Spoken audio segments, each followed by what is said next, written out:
noticeable spark in the dugout when Ariel's out there playing shortstop? Yeah, I mean, he's a lovable kid, and I think the guys enjoy his passion for the game. At times, I would find myself even envious of just how much he truly likes playing.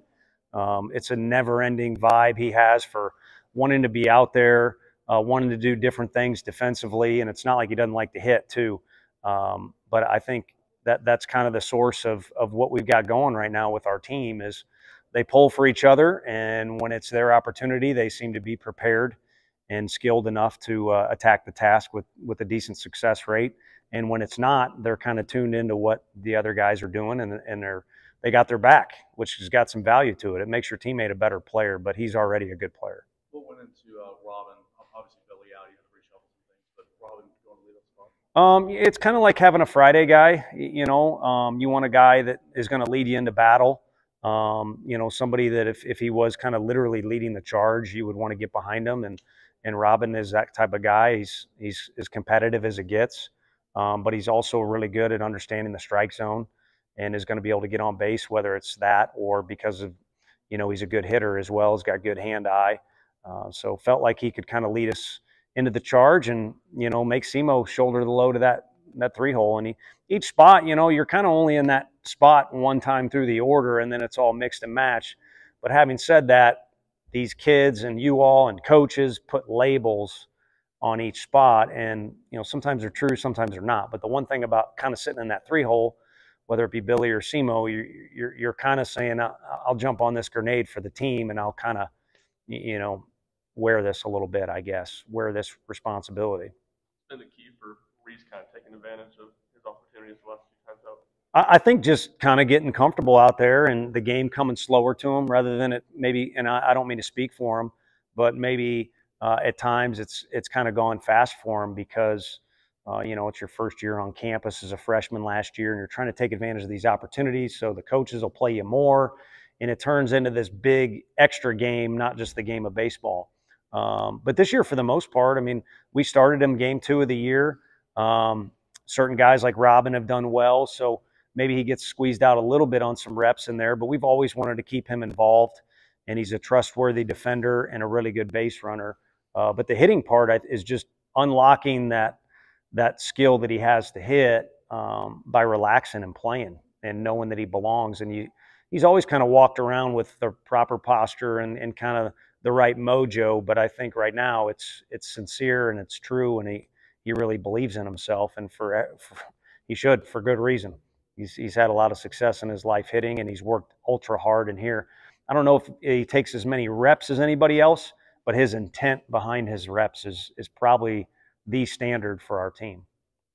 There were a lot of freshmen today. What's been your biggest takeaway on those today? That they're capable. I think, you know, an obvious question to ask before this is over is how our shortstop played. And to be honest with you, he played well, but he just played like himself. If anything, he could have had a better game, I'm sure, if he would have driven the ball like he did his first at-bat, which is really hard to do. He drove 2 balls his first at-bat. But everything he did today did not surprise anybody in our dugout. And that's not to say he's the greatest player ever or to be arrogant either, but it's just not a surprise. It's what they're capable of doing. I tell you that long story to tell you the pitchers should see themselves as the same way. What they did today to keep down a good team that if they get on the bases, they're going to run, and they've got good numbers, and, you know, they come in. A lot of kids are from this area, so they either love or hate the Vols, which can play into the deal. They did what they're capable of doing. You know, they can throw strikes, and when they do, it's really good stuff. Schaefer, it's really good stuff.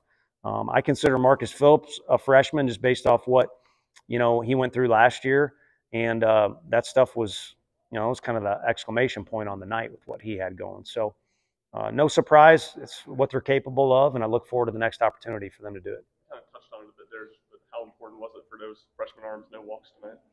It was huge because, you know, it allowed our offense, after not capitalizing on a first and third and the bases loaded and then maybe another bases loaded, it allowed them to breathe and go out there and kind of, you could see the swings become a little more free and the chatter in the dugout become a little more free because our pitchers literally took control of the game. They did it with our guys playing catch behind them, but it all started with them playing catch with the catcher. And no, that was huge. That's a staple of what Frank does is, you know, throw strikes. When we look at a guy recruiting wise, it's can this guy throw strikes, and they wouldn't be in uniform if we didn't think they could. So kind of back to my other point, it's no surprise some guys threw a better pitches than others tonight, or got away with a mistake maybe. But the bottom line is they all had good presence and they threw strikes, and I think they truly attacked their opportunity that they knew they were going to get today. What can you tell us about Billy's situation, and where are you with AJ? Yeah, with AJ, kind of waiting to see what's there, and I would expect kind of, maybe we went too quick or maybe we didn't. I don't think there's a real answer there, but maybe kind of back to where we were got to let things calm down and let him rest. So I wouldn't say we're in any kind of hurry with that or anything on the horizon for him anytime soon. With Billy, I think it will be sooner than later, but with the appendix situation, he had to go all of a sudden. Anyone who's dealt with that, it's an all of a sudden thing. Go to the hospital, get things worked on, and so for him to be available this weekend isn't a reality, but I think sometime soon after is definitely a reality. And it was nice to see him healthy enough to be in the dugout, and he gave part of the post-game speech and stole my thunder. So he's good at a lot of things. He's kind of one of those guys, for players like me that aren't very good, you kind of want to smack him sometimes. But it's nice to write his name in the lineup, but that'll be a little while. How excited are you to deal with Charlie Condon this weekend? Their whole team, I understand, has hit a lot of home runs. And, the standard answer for you guys is we haven't really looked at things yet because you're worried about Tennessee Tech. But I do know it's kind of like Alabama. You got a new coaching staff, and so you got a new energy and a new vibe that's going to be there that'll benefit them at the start of the year. I'm sure it has, and will continue throughout the year. And then the other thing is they inherited some pretty good players. I'm sure they brought in some guys like Alabama too. Haven't dove into it enough to know that, but he's a guy that played with Semo and Drew Beam this summer, so certainly familiar with everybody that was capable of being good enough to be on that team. But there's other guys too. With Billy's sideline, how nice to have Dean be able to slide over to third and kind of hold down the position like that? Yeah, it's nice. I think his arm kind of plays anywhere on the field, and the first spot he was playing when we saw him recruiting was first base.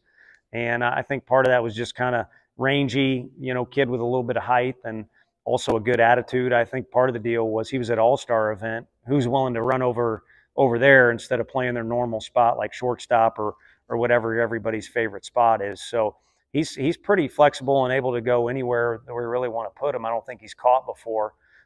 Heck, he was even, I think I mentioned in here once, committed as a pitcher earlier in his high school career. So he's capable of doing a lot of things, and he's a fun one to be around. Anything else, Coach?